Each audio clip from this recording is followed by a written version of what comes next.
David E. Morrison. Really? Well, you're not.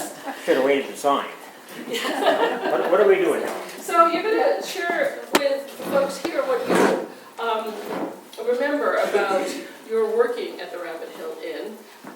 We are looking for some stories about Anita and Ken Oakes and whoever was, in the kitchen at the time. And I think we have somebody washing dishes for Anita Oakes.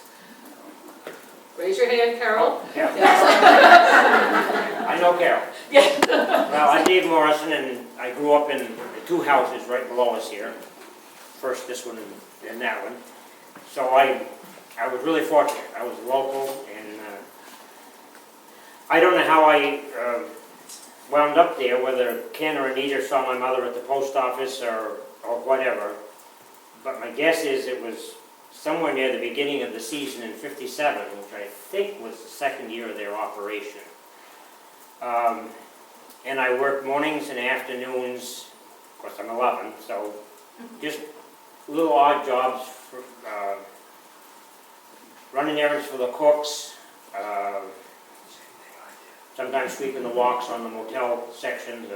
I guess the upper section's closed in now, but it used to be all open in front of the rooms. Burning trash. Waterford was a dry town until sometime in the Charlton's ownership. So people had to bring their own liquor. So ice was a big thing for the guests. So I'd help guests in with their bags in the afternoon if they needed, and often bring ice to their room.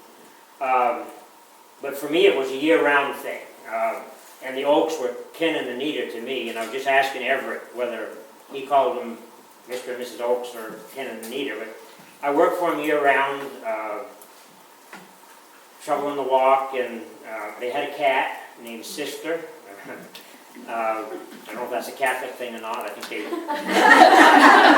Anita's last name, we know her as Oaks, but it was de Parmesan, so she was French, obviously. And once in a while, she had two nephews, and those are Armin's children. Maybe they were more, but there was Jay and John, and sometimes they'd come, and I don't know if Nita was natural with kids, but she'd sort of babysit them for the afternoon or whatever. I remember Armin very well, and I think it took me a long time, Deb, to think of this, but I think it was Fred Andrews was kind of Armin's sidekick. He was much older than Armin, but I think the two of them... They did all the wallpapering together and everything as a team, kind of. Yeah, he was pretty much head of maintenance out here, maybe at the St. J house too. The Rabbit Hill didn't have a laundry, so every day St. J house did, and so they'd come out every day and bring the fresh laundry in, well, sheets and towels. I guess that's all laundry.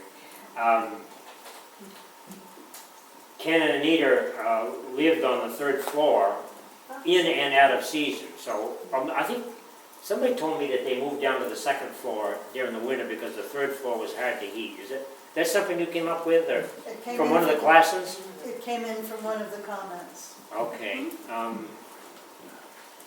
remember the third floor. Yeah. We're out on the porch sometimes if it was hot. Okay. Yeah, there's a nice covered porch on the third floor, much better protected than the second and the first. I actually, because I was born here in '46, so I was also here in the pre-Rabbit Hill days. And in, I think, whatever was the living room of the third floor, the Davies family had this doll house that was big enough for kids to climb in and play in. And I think you remember, probably you and Judy remember that in the early days.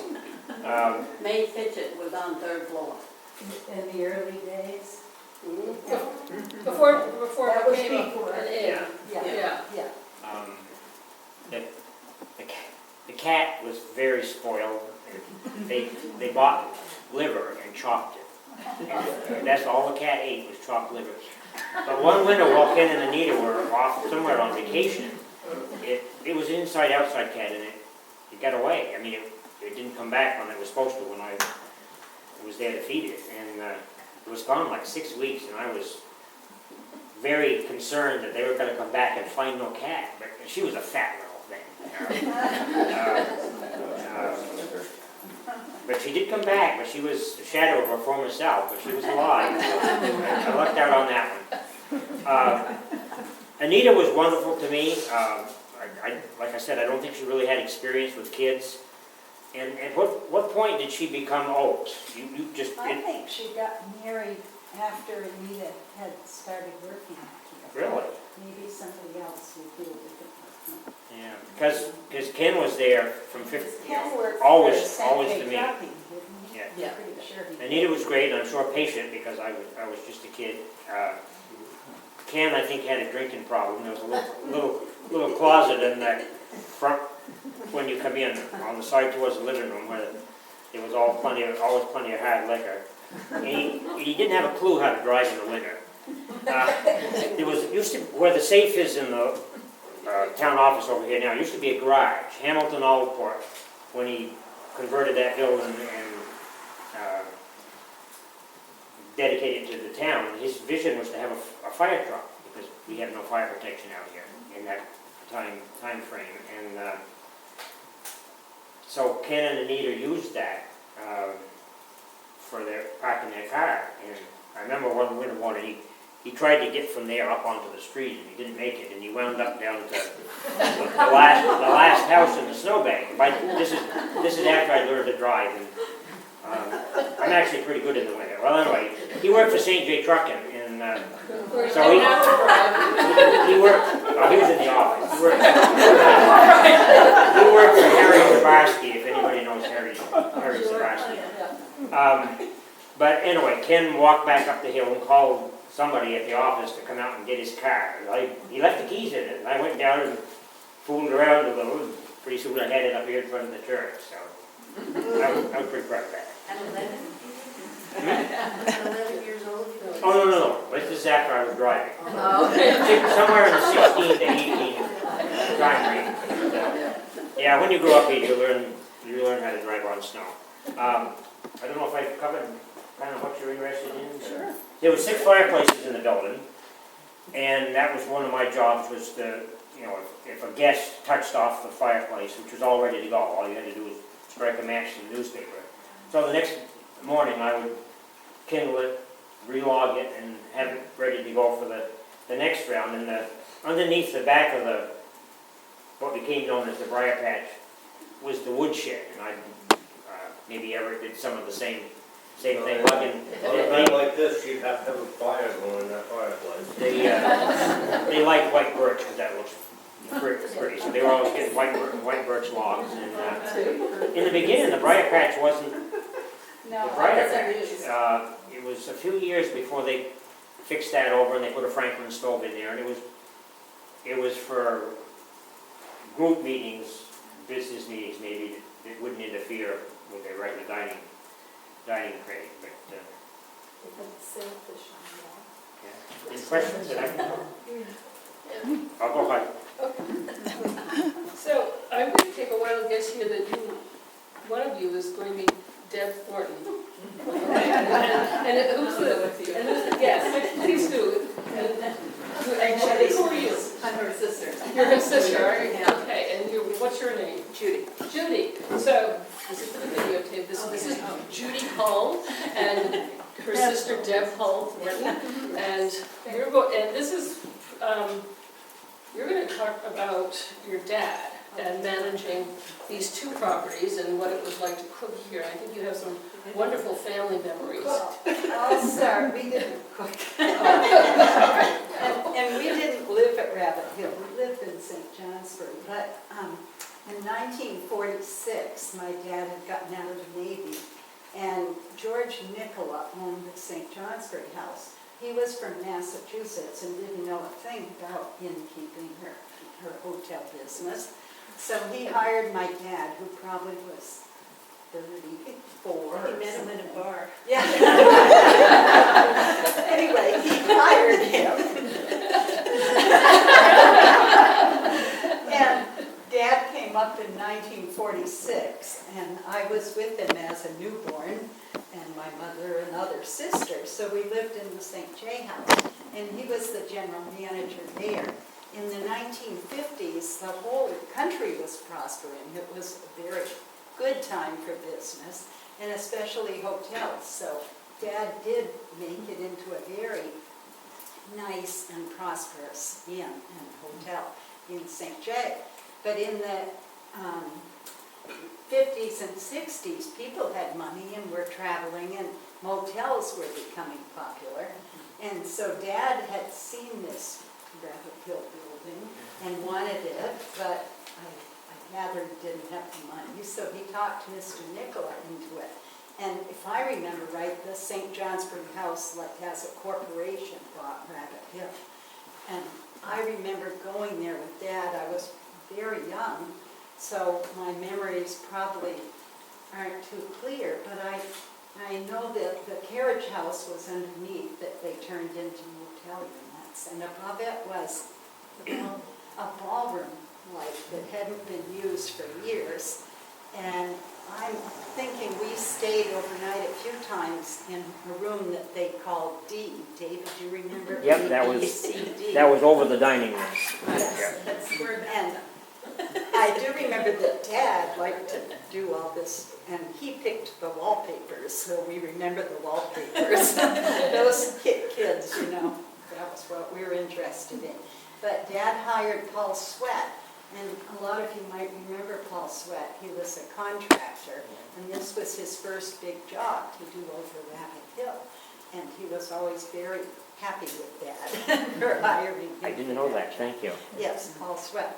And then Anita de Tremeson had worked in the cocktail lounge at the St. J House. And of course, in the 50s, they had so many businesses, but industries, and they had St. J Trucking and Ralston Farina and Fairbanks Morse and all of those. And the men mostly, when they would stay at the St. J House when they were transferring here with their families or whatever. And they would stay there, and Dad got to know them all. Sometimes he even found them houses through his friend, Mr. Wheelock, and people like that. So, anyway, that was the St. J House. But he liked to have his hand in everything, and he came out every single day and watched over Paul Sweat and doing over the building. And I know because I came with him a lot of the time. So things I remember a flycatcher plant in the backyard. These are things I remember as a kid. A pool, like a goldfish pool with pond in the backyard. I remember that when we stayed there, the dining rooms, and when I worked there, by the way, as a waitress in the 60s, and they had the dining rooms in the two little rooms when you went in the front door off to the right, and they corrected it. Yeah. And you had to be careful going in and out of the kitchen, remember that, not to hit somebody. And I served breakfast most of the time, because I remember coming around in the back door and the coffee would be smelling so good. You had to make your own toast. But I know I worked there in like 66 and did dinners, because I remember that Anita was very fussy about, she was the cocktail, I was going to tell you that. She ran the cocktail lounge at the St. J House, and Dad thought she was really smart, so he put her in charge out here for the day-to-day running of Rabbit Hill, and she did a great job, of course. David was telling me Mary Ann Ashton, was that her name? Yeah, she's a very attractive redhead. Yeah, She's a she young girl. waitressed there, you might remember her, and I waitressed a little bit, I think mainly to keep me busy during high school and college, but I just remember that Anita, you had to bring her the salad in a big bowl and she would toss it. She wouldn't let us do any of that, and she tossed it, and then we could dish up little salads after she did that. So frankly, I don't have too many memories other than that. I'm younger than Debbie. My memories are even foggier.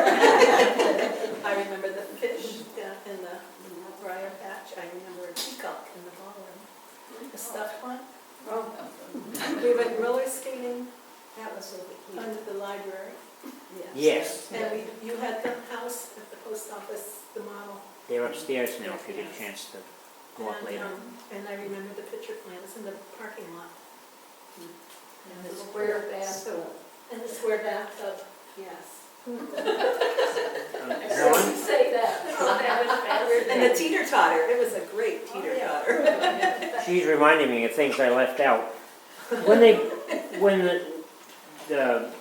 Paul Sweat, which became Gravett and Sweat, I think of it as Gravett and Sweat, but Paul must have been on his own at first.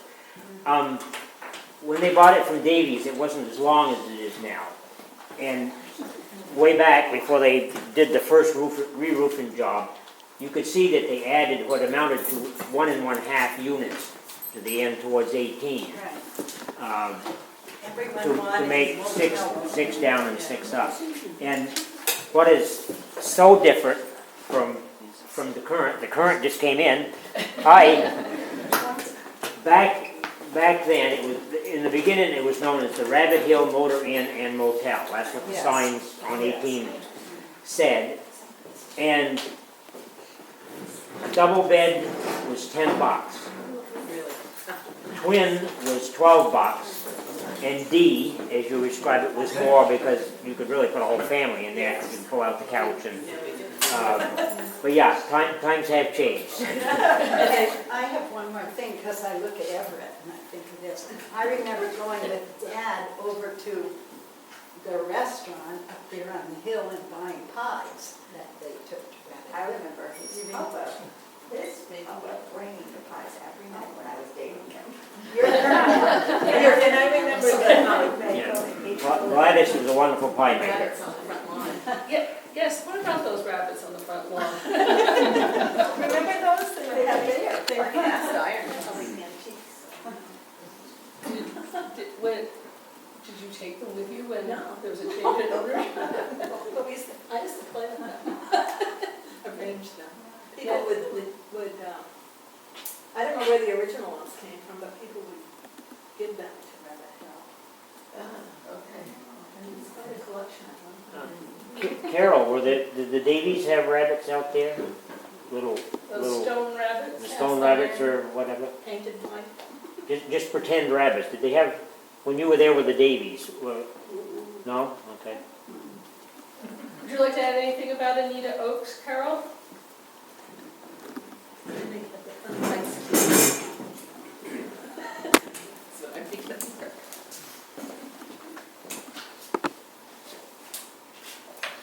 The part that I know about Rabbit Hill Inn was before those people. Oh, good. My folks sent me up here to help my grandmother's sister, Mrs. Fitchett, which was the cook and the one that run the motel, along with Mr., I can't think of his name, down here. Anyway, the man that did all of the outside. And Mrs. Davies was in her 90s when I came, and she had a nurse called Dora Hatfield. And so when Dora Hatfield wanted a day off, I had to go in and sit beside Mrs. Davies and make sure she had all the things she needed.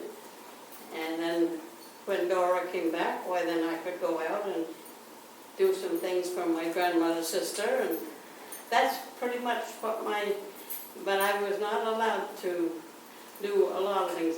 And if I had an afternoon off, there was one thing I did I can't do no more. Because the church took the porch off the front of the church. Used to be a porch there, and I would go out there and sit and read a magazine and enjoy the sunshine. And now we can't do it no more. Little split steps. So how old were you then? How old was I? I was 15. I was not allowed to finish school because my grandmother's sister needed help. And so I came up to help her and help take care of Mrs. Davies. And that's when I met my husband, and I've been here ever since. Thank you, Carol. I just hope everybody else is finding Lower Waterford as the same, just as nice as I do. So we are hearing about Everett and Alice. Why don't the two come up here and share with us? I'm not a speaker. That's okay. That's okay. You're good on. You'll look good on camera. Come on, Everett. Yeah. I mean, you can Like go here. over here. Yeah. All right. There. So this is Everett Dowse and his lovely wife Alice, who worked for the. Inn for many years. I was there for 18 years. When I met Everett, we got married in '76, the bicentennial year. And then the rest is history. 3 years later, we had our daughter, and I was at the town meeting where everybody helped cook. After the town meeting, everybody had dinner. So I met Beryl, Charlton, and it was, I think, 1980. And Beryl said, why don't you, I had just got done work because I wanted to be home with my daughter. And Beryl says, why don't you come and work for us at the inn? So I did, and I worked for Beryl and Eric. I worked for Brian and Leslie. I worked for John and Maureen. John and Maureen's not here. No. So you can talk about them all you want. They were all wonderful, and like I told Beryl, she did. She worked in the office for Eric and Beryl. Ruth Swans. Yeah, she's now passed. So across those decades in ownerships, what did you see change, or what was memorable about each one? Jeepers. Go easy. Or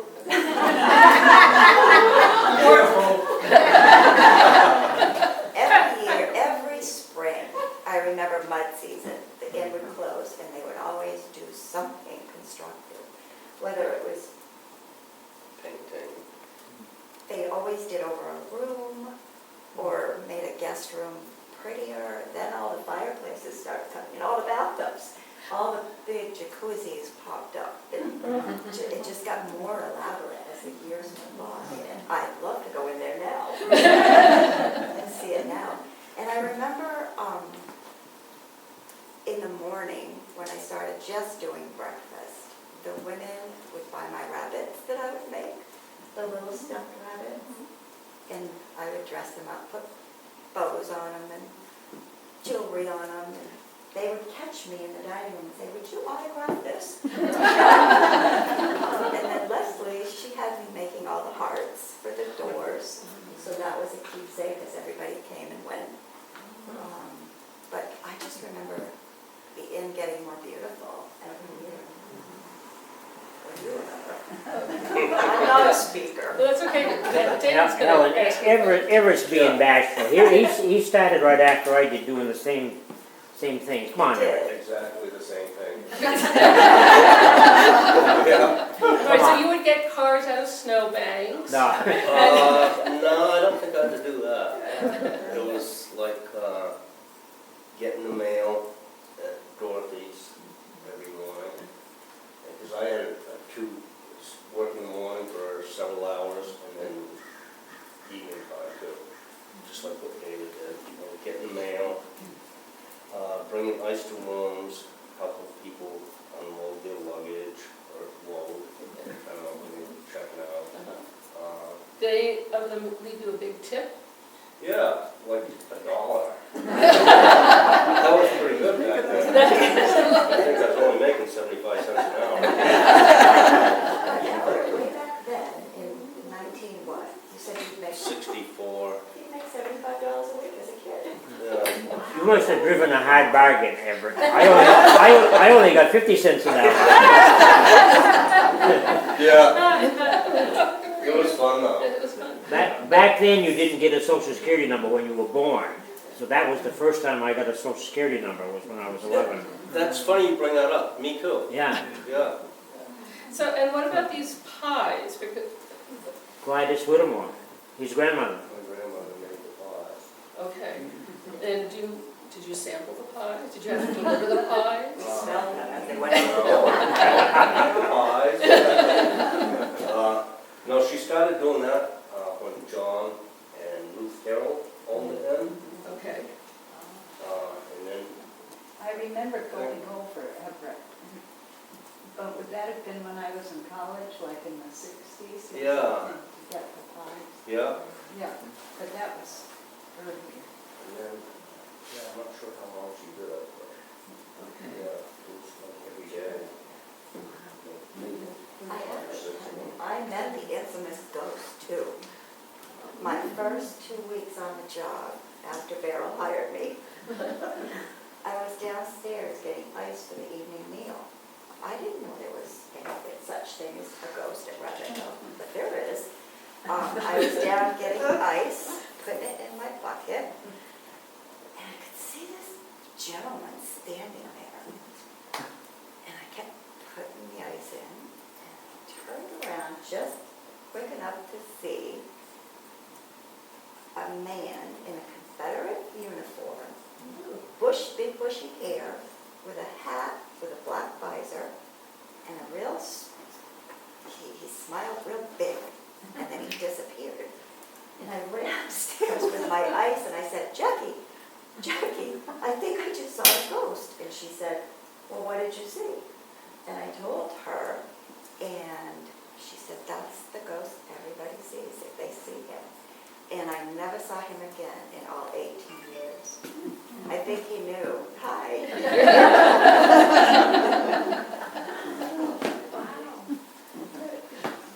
Correct me, David, if I'm wrong, didn't Lola Bullock make pies back in your era? No, I don't know that that was one of her specialties. Lola worked chambermaid Okay. a lot. I mean, Okay. you met her as a kid and Yeah. finally realized who she was. Yes. Blah, blah, blah. So yeah, because I was early on in the game, I don't see people here, but they were from my era. When Beth and I were working on this, I was trying to find people to come that I might have known. But some of the names, there was a floor nurse in the kitchen. I don't know if Deb and Judy remember some. Joyce and her daughter Eileen Forrest worked there probably around 64, somewhere there. But most of these people, unfortunately, either are too old to travel or they're gone. So time has marched on. Arlene Lamb. Yeah, Eileen, second house down on the right here, that's where Ken got stuck, was in Eileen's driveway. And I think probably Eileen was living there then, too. Yeah, she's been gone quite a few years. Oh, Mrs. what? Rainey, Rainey, or Ranney? R-A-I-N-E-Y. Oh, you like Rainey. Rainey was the cook. Yeah. She was there from Oxford. And there was a Doris Morton. Doris Morton and her sister-in-law, Lucille Morehouse, worked there. They were always together. Whether they were here or elsewhere, I saw them shopping there. The two of them were together. Yeah, they're both gone. Leslie Hall. Oh, yes, yeah. She lived over on the other side of the hill, Yeah. kind of across from Classen's Mm-hmm. operation there. Yeah, I've forgotten about Marjorie. Was there ever a man during this time? Was there a male cook? Or they were all women cooks at this time? Yeah, I was talking to this Eileen Forrest, who's about my age, I guess. She remembers a few names that I don't, but there was I don't remember this morning or afternoon, but there was, we just knew her by her last name, Beattie. Was she around when you were there? What was the name, David? Beattie, it was Edith. Ethel Jones Lunny worked there. You know the Lunnies, they're in competition to you now in the Smith business. I can't think of Beattie's first name. It might have been Edith. This Flora nurse was from New Hampshire, I know. But this was in the late 50s, early 60s, so a lot of time is. I think I do. But what? Was she any good? I I didn't eat there, but the business has been successful till today, so must be she did something right. Okay. Yeah. So we have, so thank you, Alice and Everett. See, it wasn't so bad, was it? Michael and Jan, We're not, we did work. did you sleep? No, I'm Did you related eat? to the Hull. Oh, you're related to the Hulls. And my cousin Bobby worked one summer at the St. J house, but not here, I don't think. Okay, that leaves John Lee. I'm sorry, I just thought that was a sign-in sheet.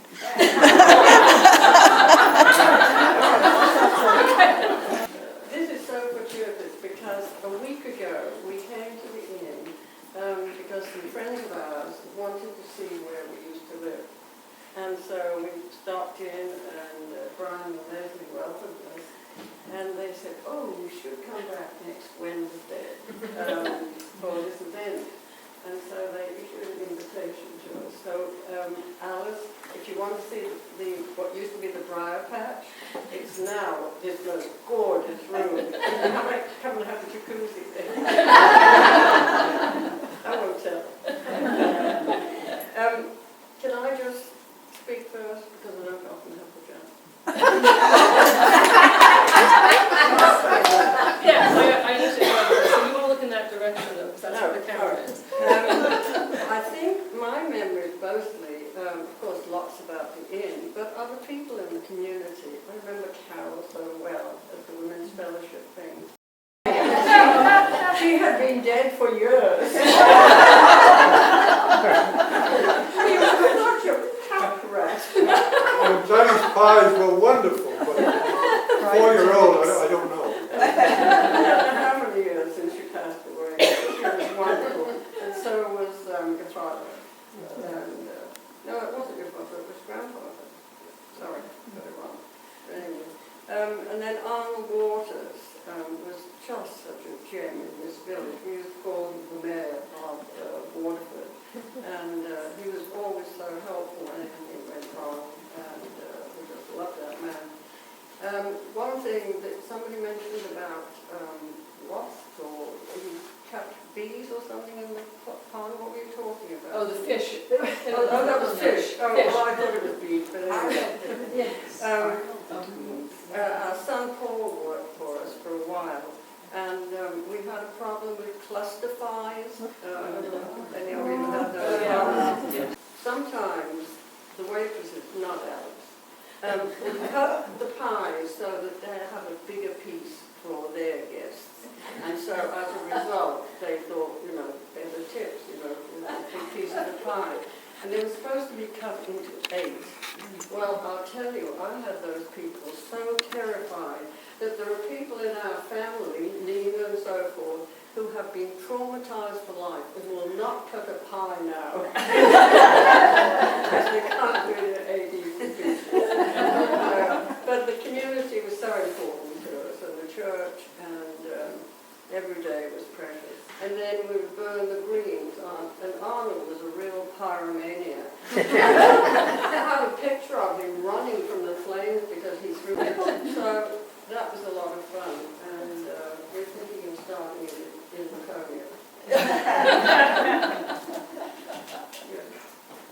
Helen, just for your personal note, Beryl and Eric were very, very involved with the church too, where they were. And when he left, he gave us a lot of tips, by the way. We knew it, even knew it came. And when he left, he said, you'll be in the next book. And sure enough, when the next edition came out, this is the book. It used to come out every year, Country Inns and Byron.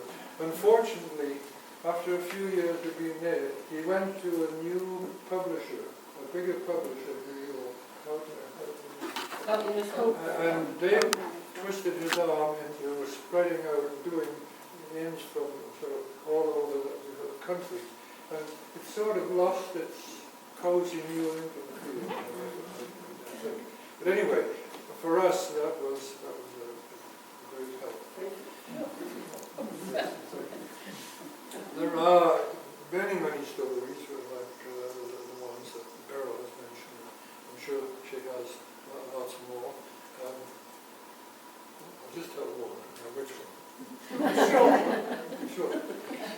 We had several weddings at the inn, and one of them was a couple from Montreal, Dennis, who was actually English, and his girlfriend, and they'd stayed at the inn once or twice, and he phoned and said, look, we'd like to get married, can you arrange to have just a little piece? And I said, yes, no problem. So they came back for the day of the wedding and introduced them to just a little piece. And I don't remember who it was, but he said, would you like a little talk about the religious aspects?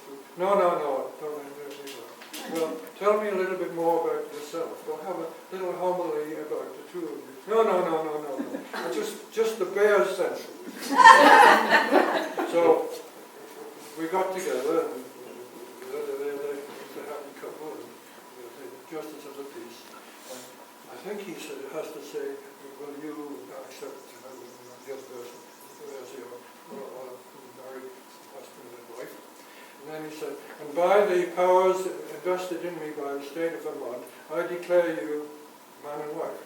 There was a long pause. Then Dennis said, is that it? Just as a whisper, you told me you didn't want any frills.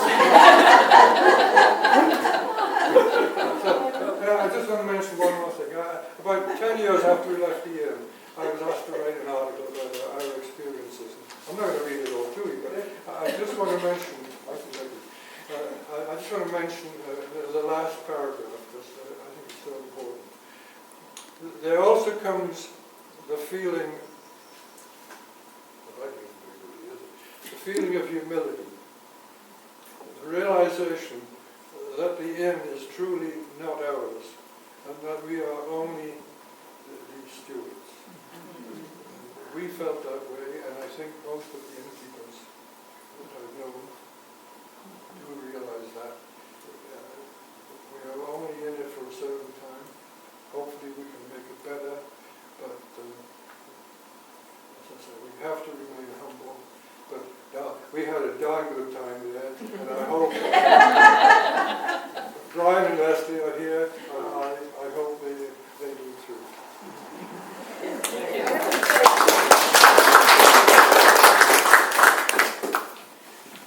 But we do have one of your guests sitting in the audience. I want to invite Lynn Coy. Oh, sorry. Oh, okay. I live in the house and own it, and I understand that you owned it for a few years, but we didn't tell me, I don't know why you happened to buy it, and We thought we were going to live there because we wanted the space so that we could leave the third floor once in a while and, escape. And so when it was for sale, we bought it. Unfortunately, we were never able to move in, and some people who were living next to the Hurleys up here, I don't know whether you knew, there was a couple of doors up here, came one day and said, we really want to buy that house, so they bought it. But we had some things done, which we put in the septic system. no, I didn't see. Yeah, lovely house, isn't it? Yes, it And is. it's beautiful. Wonderful. Yeah. Oh, the view is fabulous. Yeah, really. Yeah. Thank you. Well, Lynn, do you want to come up and talk about when you stayed at the inn when the Charltons were running it? Well, we'll just stand here because it's so short. I came up for a weekend in the mid-1980s to go skiing and stayed at the inn. And it was wowed by how elegant it was, but I would have to say what really wowed me were the breakfasts. And it must have been you cooking the breakfasts. Especially, it was either crepes or pancakes with some kind of could it have been apricot or a peach liqueur mixed in with the syrup? Whatever was in the season. I had never had anything like that before, and I remember it still. You may have the recipe. After my mother-in-law passed, we decided it was time for me to go back to work. And I thought, what can I do? What can I do at my age? Heading for 60, and I don't really want a career. And then, so I signed up for Indeed, and which gives me jobs online. and everything. So I'm strolling through it, and Rabbit Hill Inn, breakfast server. And I thought, wow, I love Rabbit Hill. I've been driving by it for 30 years since my in-laws built their home. And I've always admired it and loved it and heard wonderful things about it. And it's so beautiful. And, you know, B&B, wow. So I said that I've never served, ever, in my life. You know, I always worked in the school system. So I said, maybe my chances are little to none, but what the heck? You know, let me go and find out if I can, you know, possibly do this. So I filled out the application. They alerted Brian and Leslie of my application, and he responded very quickly. And I said, oh, I have an interview, I have an interview. So I had met them previously from the Fall Foliage Festival. I went the year before, and I met them. And so I was kind of a little at ease, but still very nervous because it had been many years since I was in the workforce. So Brian met with me, and you know, he had my application in front of him, and he was so nice and welcoming, and being in the inn for the, I think, second time, it was just, oh wow, amazing. You know, I love old homes and stuff, so this was just right up my alley. And Brian interviewed me, and he was very nice and made me feel at ease. And I told him that I had never been a server before, but I was willing to give it a try. You know, I'll do my best. And he said, well, never being a server before can work to your advantage, because then you can be trained on how we would like you to do it, instead of bringing, you know, other places, you know, habits in. We can train you how Rabbit Hill would like you to do it. And so I said, okay. And so I started November 20th was my first day, and I was trained by Paula Gillender, who was a server there for 20 years or more. You know Paula? I do. Yes, yes. Very, very good at what she does, believe me, yes. No, I was hoping she would be, but no, I was trained by the best, and I felt welcomed, and I wasn't sure I was going to be able to do it, though, because it was a lot. I mean, never having served before, I knew my sons did. Growing up, they were servers. And so I knew that they have, you know, you have to do some work before you start and then work after you start. So, you know, I just knew about it, but I never had to do it. So Paula made it look really easy because she was doing it for so long, and she was so good at it. And she gave me really good tips, and the people there are warm, welcoming. I'm a people person, and I love to meet new people. And meeting the guests who come from all over the world was the biggest joy for me. And you know, but having to serve breakfast and balance it all out was a challenge. But Dawn, who's the host, one of the hosts, and Tori, who's the hostess, they took me under their wings, and they helped me, they worked with me. And Dawn said, you know, don't be nervous, you'll get it. It's the same thing every day. It's the same thing every day. You can do this. So I've been there almost a year now, and I'm telling you, I absolutely love my job so much. I'm not saying it because you're here, I promise. Brian and Leslie are wonderful to work for. It's just a wonderful atmosphere, and like you said, this has been part of the best years of, you know, work year of my life.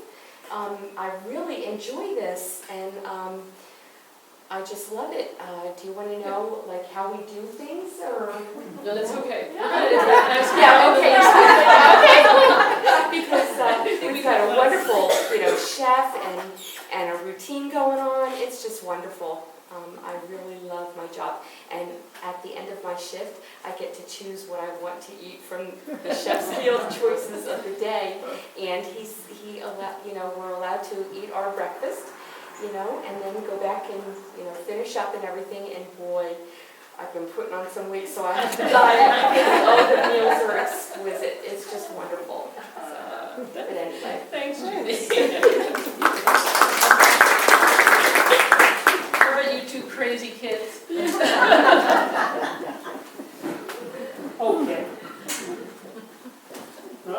like Judy and a staff of almost 30 people that we have that make the place hum.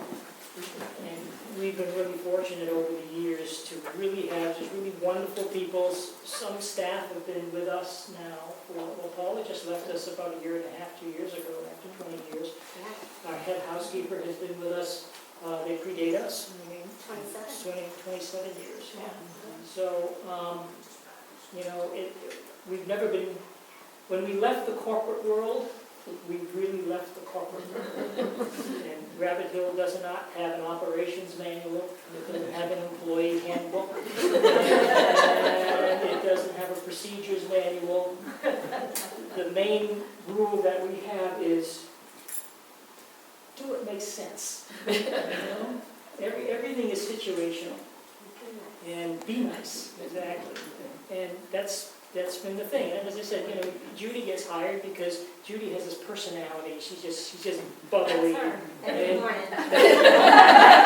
Someone wrote in a room journal 2 nights ago, I have to show it to you. Waking up and seeing Judy in the morning was such a bright spot for their day, and that every place needs a Judy.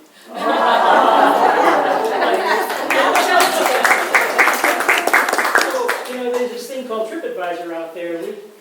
We can't get mad at guests anymore. Because they come right back at you, and let the whole world know. But, you know, Judy's been mentioned in a few of those, and she mentioned Don and Tori, and some of the people that, you know, get to be right out front do get some good mention. Well, so can I ask you a question? Yeah. Okay. Because I remember coming up here and staying when you were apprenticing to McGee's. Yeah. And we don't have anybody here other than you, who maybe you, I don't remember if you worked, Alice, for the McGee's. Oh, yeah, she did. But could you talk a little bit about what it was like to apprentice to those two individuals? Well, that was all pretty much a happy accident, how that all happened. We had been guests of the inn for about 1.5 years. And Leslie and I had always wanted to do something together, we just never knew what. We had never been to an inn before.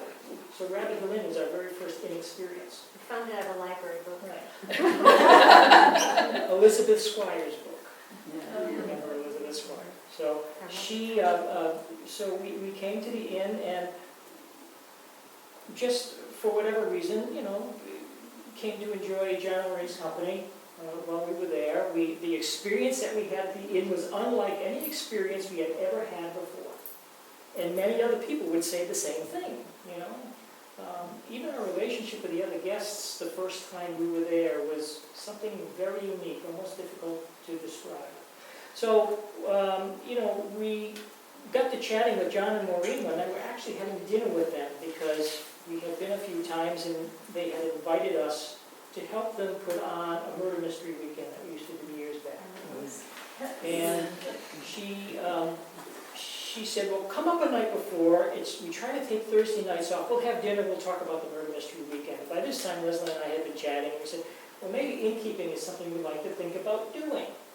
And we had this plan down the road to maybe get an inn.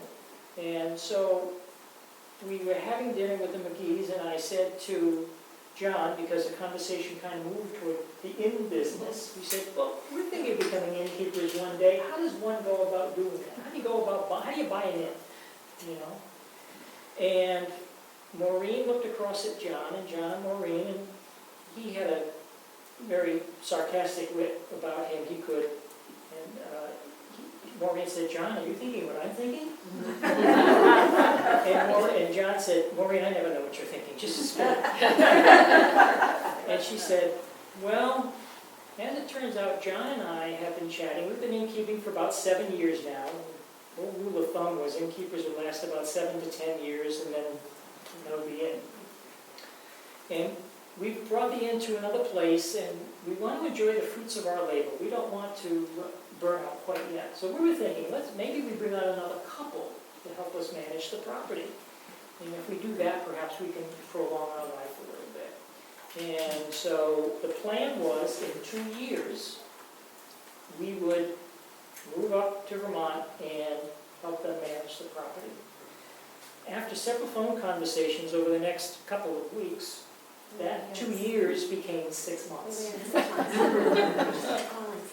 So we had this conversation in October over dinner, and John said, well, you know, I guess what you need to do is you need to go to this seminar for these, to be a prospective innkeeper and see if this is the thing for you, and then I'm gonna need this from you and that from you, and we produced it immediately. We made plans to go to the seminar. Bill Oates, I don't know if you recall Bill Oates. And went to a seminar about, so you want to be an innkeeper. And we went through all of this, and I said, okay, John, we've done all of that, now what? And he didn't know what to do. Nobody had ever done this kind of a thing before. And so we got together in December of that same year, 3 months later, and we agreed to drop everything that we were doing in our prior life and sell the house, and Leslie sold the business, and I got somebody to replace me at my job, and in April, late April of 1994, we loaded up our 2 cars and 2 cats, and whatever the U-Haul wasn't taking, and the moving van wasn't taking, and we moved to Vermont. And we lived in the inn for a few weeks because it was really difficult to find a place to live. But working with them was a fun experience. We just had a ball, you know. There was such a chemistry Yeah. between And the there four was of a us. magic that kind of happened. Yeah, go ahead. Talk a little bit about that. No, I'm just saying there was a chemistry, and, you know, we kind of brought ourselves into it and watched them do their thing, and the guests just embraced us immediately, and all of a sudden, in a blink, we became this team of 4. And when it was just that way, it wasn't, I don't know, there was no training period, or this is how we do things, you know, we just kind of blended into the routine immediately and brought what we had to the table. It was fabulous 3 years. That's really what it was. I mean, it was never meant to be an apprenticeship. That's not what it was meant to be. It was meant to be, Help us do this. help us do this, bring your skills here, and you know, when John sold it into us, the Caledonian Record came up and did a little interview, and I forgot how she phrased the question, but it was, it had something to do with, well, was there ever a time when you kind of butted heads on decision making and stuff like that? And John admitted, although he would never have admitted to me at any point in time prior to that, he admitted one of the things that I learned was there could be 2 right ways to do something.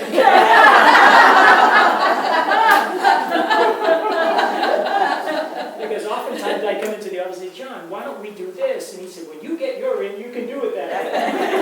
I said, okay, fine, I'll remember that. But we had a good time. And we're still friends. And we're still friends. They're in Florida, and they moved to Maine after they left the inn. And then John said, I can't do winter again, ever again. So off they go to Florida. That's where they are. So happy and doing really well, healthy, good. So have you seen the Civil War soldier? So, no. Maureen had one incident early on when they first came in. They were doing work at the inn. They hadn't opened yet, and she was walking from the smaller building over to the main house. She looks up into a window of the 2nd floor guest room, and she thought what she thought was John in the window.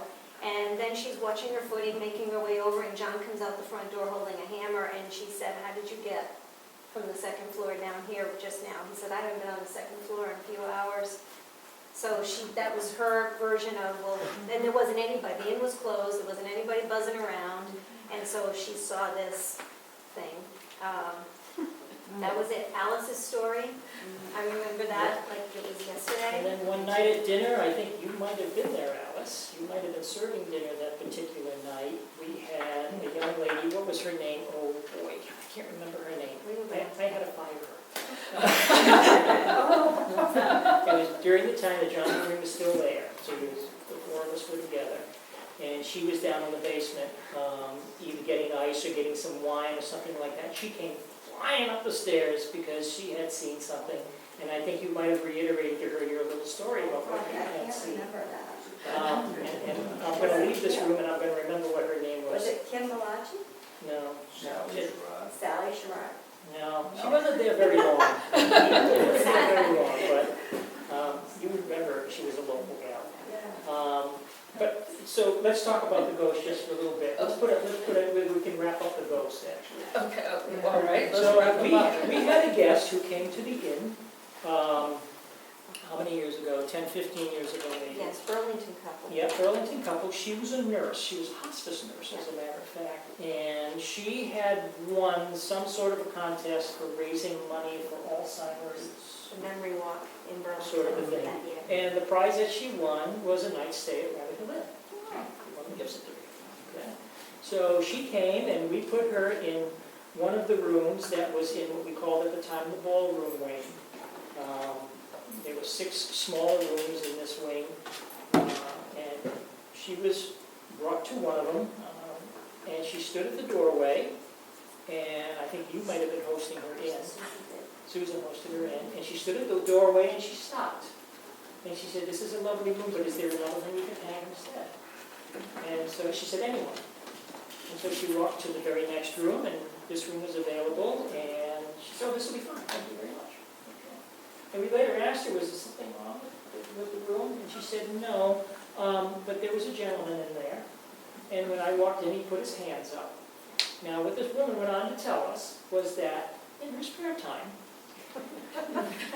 she is a clairvoyant. And her brother works at the Vatican. Her brother is a priest, who worked at the Vatican, and did exorcisms. I didn't even know people did that anymore. So she had the tie-in. She was connected. And she had in her purse, she carried this little prayer book, which was, the binding was shot on it, she had it wrapped with rubber bands, and she had a little vial of holy water. Okay. So that she carried that with her. And she went on to tell us that this fellow, his name was Ken or Kent, was from Philadelphia. He was an architect or a draftsman or something of that nature, and this was his special place. And he had a decision to make. He had to decide whether or not to care for his ill and aging mother or to marry the love of his life. And I don't know if the love of his life had something to do with what was in the area, but he chose to take care of his aging mother. That was his responsibility. And so that's what he did. And so he was at the inn because it was just kind of his place. And so he put his hands up like this to her, which said to her, "I need to be alone here." Now, we smiled and we nodded and we said, "Oh, that's very interesting, that's very nice." Until she said to us as we were walking down the corridor, she said to both Leslie and I, "So does the smoke bother you?" And I said, "What?" She said, "Right about here, you smell smoke. Does that bother you?" And we said, "Go on." I'll give a backstory on that real quickly. So the smoke issue was that there was this mystery, a very small pocketed section of our hallway. There was a guest bathroom, there's the office, you walked down the hallway, and there would be this intense smell of smoke. And it was kind of musty, it was different, it wasn't like, I'm running around going, who's smoking in the inn, who's in the bath, right? No one. Bethany, she would hunt down, try to find it, couldn't find anything. Then it would just kind of dissipate. I got the Yankee candle, I'm burning it over there so nobody smells this. But it would come and it would go. It would stick around for a day or two, wouldn't come back for another week or two. And it was a musty, weird smell. Of the smoke like a cigar, I don't know what. This lady points to it out of the room. We didn't mention it at all to her. She She said, "It's right here. You always smell it right here." And she went on to explain to us, that's him. Yeah. He's smoking. And he keeps his tobacco wrapped up in wet newspaper to keep it moist. And that's what you're smelling. You're smelling. And he burns it, you're smelling the moist. So, she said, "Hey, thanks very much." Ironically Knock enough, it off. ironically enough, about 2 hours ago, I got a phone call from a gentleman who called me and he said, "Did you own the inn 20 years ago?" I said, "Yes, I did." He said, "Well, I was there with my wife and we stayed up in that room on the top floor and my wife woke up in the middle of the night and she saw the ghost." And she came down the next morning and she was talking to your wife about it. And your wife had made some comment about, this is not the first time people have made commentary about a ghost. And there have been other guests who have done that as well. And so, long story short was, his wife has since passed. He wants to come back. He wants to make this kind of part of his bucket list. But funny that you should talk about the ghost, because he's come up again.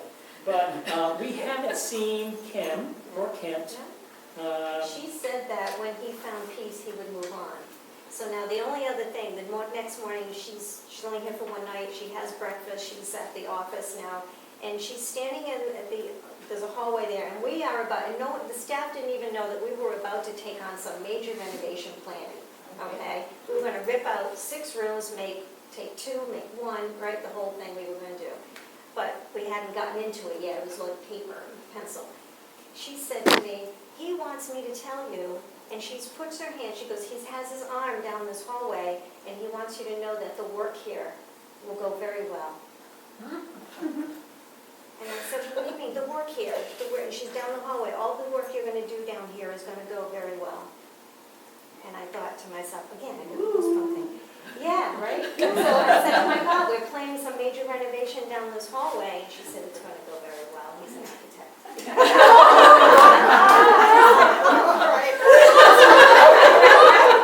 Apparently I used an architect and didn't even know. So what about the smell?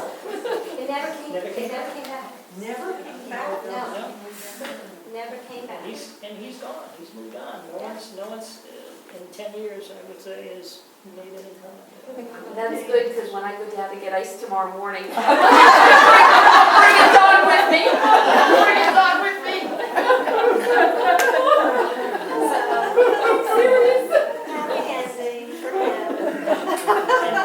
The other comment that I have is that book that Beryl has, Country Inns and Back Roads with Norman Simpson. Norman Simpson actually became an icon of our industry, the bed and breakfast and country inn industry. He expanded that as Eric says, and it became an association called Select Registry. And Select Registry has become an association currently of about 350 inns all throughout North America. Very highly regarded. Secretly inspected, all high-quality places. But that guiding light of hospitality that Norman Simpson spoke of has always been the hallmark of it. And so he's not forgotten in the industry at all. He's still very much spoken about. Can I ask you, do you still have music at night while people are dining? Yeah. You know how Maureen used to play? Well, not live music, yeah. Harp and the guitar. Maureen played the flute. Yeah. Bill played the harp. Bill played the harp. Bill Tobin, y'all know Bill Tobin, right? That's Yeah. St. John's. I remember that. Yeah, Bill. yeah. All those things. Well, and that's where we're at now. This has become our whole world, our whole life. Now we're in our 25th year now, and it has been pure joy. I'm so regret I didn't keep a journal every day of the people I've met and the stories they share and the friends that we've made. Huh? Start now. I know, exactly. Have you saved your registry? The select registries? No, well, do you have people sign in, or was there any? It's all No, everything's automated Yeah, nowadays. and it has been for a long, long time. So those old, yes, but I will tell you that what we do have is every room has journals that for guest inscription. And they write in them every day. This tradition started in 1987, and we have an archive of all the journals. Each room has its own little collection going back. Did you do journals? Well, I don't remember that we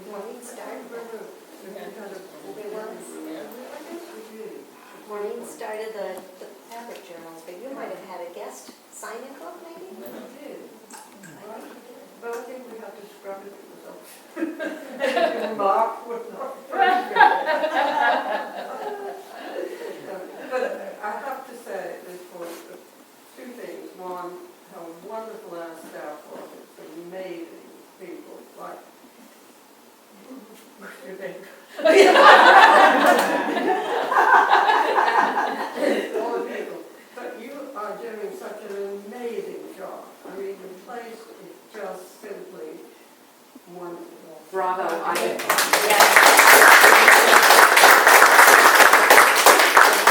Eric's last comment at the very end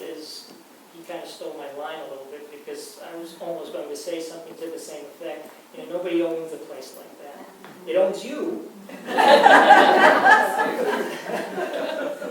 Now, you're modest, in case everybody doesn't know, that you put on a major fundraiser for the library. We have a good That time you- with that. The majority of the funds to support the library come from the event you What a put on in fabulous the event. fall. I mean, that is so generous of you. Well, that It's is- awesome. Sunday, October 28th, 2 to 6. 3 to 6. Write that down. That's right, write that down. It is an awesome party. No, it's a It fabulous doesn't even party. sound right. Yeah, good And food. you guys are working like crazy Yeah, when we got here. It's like, whoa. Yes, and there's an early bird special on the tickets, just to let you all know. If Yes, you buy there your is. tickets ahead of time, you get a price reduction, so you can get them at the library. Wasn't there somebody who bought the inn after you, before the McGee's, who were only there for a year? 6 months. 6 months. Can you tell that story, because it's... Oh, you could probably tell that story a little bit better. It's about the Rissos. Well, it's interesting that, you can't remember everyone that comes to the inn. And this couple came in this one day and said, "Hello, we're back." "Oh yes, it's lovely to see you again." Do you remember when we were here last year, we told you we wanted to buy the inn? Oh yes. Well, since then we've looked all over New England, and this is the inn we want. There were a couple of professional people from Washington, D.C., and we said, "Well, we're not planning to sell. So, can we make an offer to show that we're real serious?" So, sure. So they gave us an offer. Beryl and I took this to bed. I thought, "Is this right?"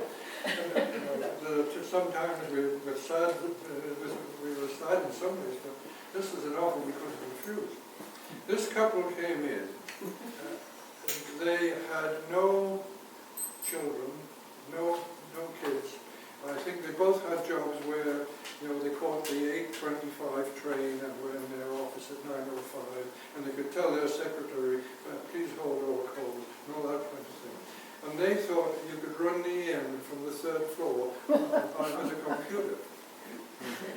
And maybe I shouldn't say this, but I will. We still had some money left in the inn. And after 6 months, this man came to me and said, "I'm dreading this, but I've got to tell you, if I'm going to save my marriage, we've got to get out of here." And so Berkeley said, "We found a couple called McGee, who know the business much better than we do."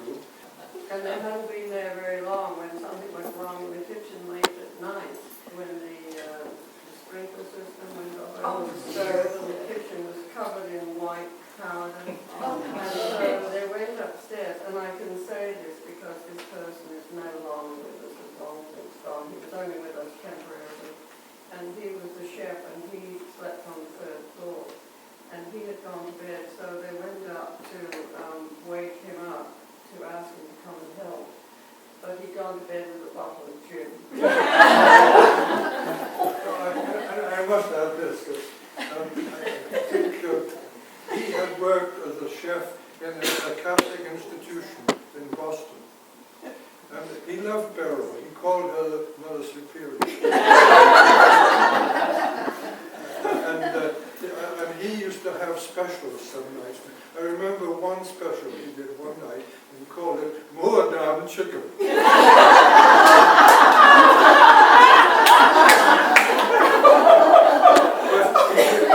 did not transfer his affection to these new people. He just didn't like them, and so he'd go to bed with a bottle of gin. And didn't he leave in the middle of the night? I don't know. These things happen. Well, this has been a lovely evening. We have displays around the room, and we have refreshments, and we invite you to stay for a little while longer. and you can visit with the Mulcahy's and the Charltons and anybody else, and the Hull sisters, I'm going to call you the Hull sisters. And ask us, you can talk to us, the board, the Historical Society, if you have any questions or would like to join, you have $5. And we're always open to suggestions for projects for next year, too. Yes, yeah, we started talking about that last night when we were cleaning this room.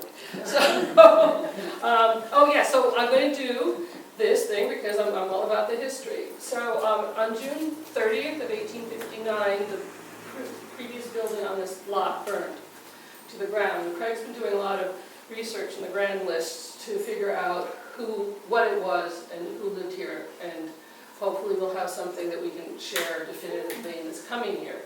And from July forward, this building was put up. And it was put up with repurposed pews and repurposed lumber from a meeting house on Old County Road South near Mad Brook. Abiel Richardson, whose portrait that hangs in the lobby, that was his meeting house up there, and most of what you see here is 160 years old or older.